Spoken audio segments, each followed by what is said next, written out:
Hello friends. कल PM sir ने एक बहुत बड़ा फैसला लिया है स्टूडेंट की हेल्थ को नज़र में रखते हुए। उन्होंने कहा है कि इस बार सीबीएसई क्लास 12 के बोर्ड एग्जामिनेशन नहीं होंगे, कैंसिल कर दिए गए। इस डिसीजन के बाद में सारी की सारी जो स्टेट गवर्नमेंट है वो भी ये डिसीजन ले रही है कि उनके स्टेट गवर्नमेंट के जो एग्जामिनेशन होते हैं वो इस बार नहीं होंगे। तो दोस्तों, यहाँ समस्या हमारी खत्म नहीं हुई है, समस्या यहाँ पर बढ़ चुकी है। क्यों बढ़ चुकी है? क्योंकि बिना एग्जामिनेशन के किस तरह से रिजल्ट तैयार किया जाए, ये एक बहुत ही बड़ी समस्या है। क्योंकि दोस्तों, क्लास 12th जो बोर्ड होता है हमारा, उसके जो मार्क्स है, उसका जो रिजल्ट है, वो एक स्टूडेंट की लाइफ में बहुत ही ज्यादा इंपॉर्टेंट रखता है। चाहे स्टूडेंट किसी यूनिवर्सिटी में एडमिशन लेना चाहे, चाहे स्टूडेंट अपना जॉब के लिए अप्लाई करे, आगे जाकर अप्लाई तो करेगा ना, और चाहे वो कहीं बाहर जाकर किसी यूनिवर्सिटी में अप्लाई करे out of India, her case के अंदर उसके 12th के मार्क्स हमेशा देखे जाते हैं और उसका एक अच्छा खासा वेटेज होता है। क्योंकि बिना एग्जामिनेशन के रिजल्ट कैसे बनाया जाए, ये आज सबसे बड़ी समस्या खड़ी हो गई है। और हर स्टूडेंट के मन में यही शंका है कि सर पता नहीं क्या होने वाला रिजल्ट के साथ।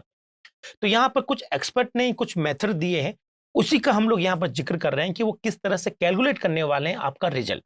तो दोस्तों, मैं हूं आपका फ्रेंड दीप और आप हमारे साथ में हैं स्कूलिंग यूट्यूब चैनल पर।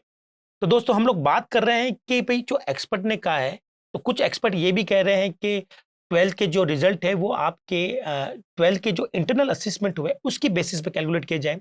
वहीं कुछ एक्सपर्ट का ये भी कहना है कि 12th के मार्क्स के साथ में आप 10th और 11th के मार्क्स को भी ध्यान में रखें। दिल्ली के उप मुख्यमंत्री और शिक्षा मंत्री मनीष सिसोदिया सर ने ये कहा है कि भाई सबसे अच्छा तो ये तरीका रहेगा जिसमें क्लास 12 के इंटरनल असेसमेंट के मार्क्स प्लस 10th और 12th जो 11th क्लास के मार्क्स है उनको मिक्स कर कर एक अच्छा सा रिजल्ट बनाया जाए। तो ये कैसे बनने वाला है, ये स्टूडेंट की बड़ी चिंता है। तो आज हम लोग वो आपको फॉर्मूला बताने वाले हैं जिसके थ्रू ये बनने वाला है। अभी इस पे कोई ऑफिशियल नोटिफिकेशन नहीं आया है, लेकिन अगर आएगा तो कुछ इस तरह से आएगा। आप घर बैठकर इसको एनालिसिस कर सकते हैं और आज आप ये भी देख सकते हैं कि आप पास होंगे या फेल होंगे। चलिए दोस्तों, मैं आपको ये फॉर्मूला बताता हूँ, ये फॉर्मूला किस तरह से काम करेगा। तो हम लोग बात कर रहे हैं कि यहाँ पर क्लास 10th के मार्क्स होंगे और 11th क्लास के जो फाइनल मार्क्स है और क्लास 12th के जो इंटरनल मार्क्स हुए आपके जो स्कूल में जो इंटरनल एग्जामिनेशन होते हैं, इन तीनों को मिलाकर क्लास 12th के मार्क्स कैलकुलेट किए जाएंगे। ये काम कैसे होगा, ये मैं आपको बताता हूं।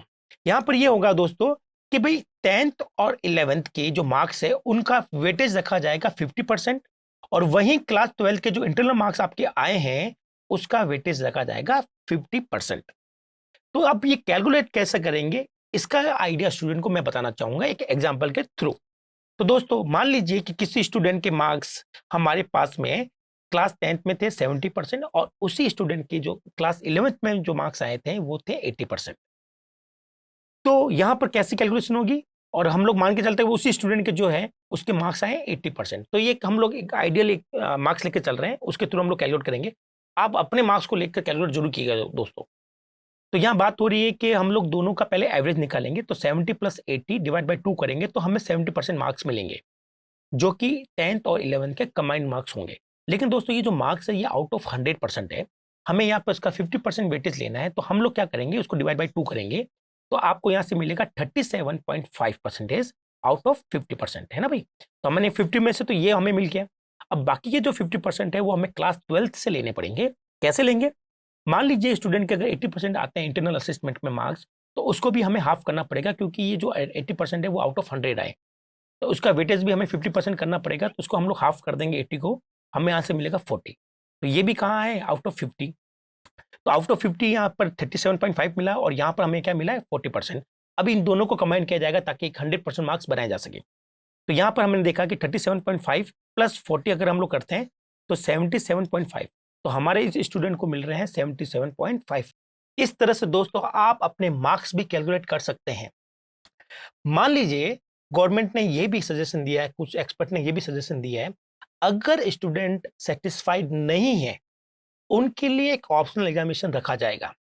ये सबके लिए कंपल्सरी नहीं है, ये उन्हीं के लिए होगा जो कि अपने मार्क्स से सेटिस्फाइड नहीं है। तो इस केस में ये एग्जामिनेशन कैसे होगा, ऑब्जेक्टिव टाइप का होगा, सब्जेक्टिव टाइप का होगा, कब होगा, कहाँ होगा, इसके लिए किसी भी एक्सपर्ट ने किसी भी तरह का कोई भी व्यू नहीं दिया है। तो अभी तक ये बात चल रही है कि मार्क्स अगर कैलकुलेट होंगे तो उसका ये फॉर्मूला है दोस्तों। तो अगर ये फॉर्मूला अप्लाई होता है तो आप अपने मार्क्स अभी के अभी कैलकुलेट कर सकते हैं। अब ये फॉर्मूला कितना कारगर है, कितना सही है, गलत है, आप हमें कमेंट करके ज़रूर बताइए। और अगर आपके पास में कुछ और नया फॉर्मूला है, तो वो भी आप हमें बता सकते हैं, हम आगे इसको ज़रूर लेके जाएँगे। तो दोस्तों इस वीडियो में केवल इतना ही, जल्दी मैं आपको एक नया अपडेट लेके आऊँगा सीबीएसई के ऊपर और हम आपको इन्फॉर्म करते रहेंगे। तो इस वीडियो में इतना ही, जल्दी मिलते हैं दोबारा नए वीडियो में, तब तक के लिए थैंक यू।